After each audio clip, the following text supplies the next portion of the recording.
Dito tayo. Nandito tayo sa Lagro. Binalikan natin yung napakaganda sana nating buhay kung nandito tayo. Kaso nga lang bawal tayo dito dahil ayaw naman nila magbigay ng permit.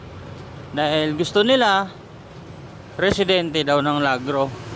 Well, ginagalang ko yung mga ganyan. Respect. Totoo naman na dapat talaga residente ang nakatira. Ay hindi. Totoo naman na talagang dapat residente ang may karapatan sa bawat lugar.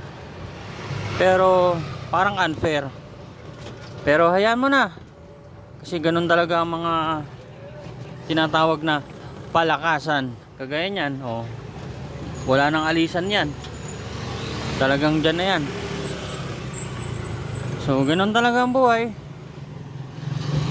Kaya ngayon, aalis na lang tayo at talaga namang hindi na tayo makakabalik dito kailanman. Okay?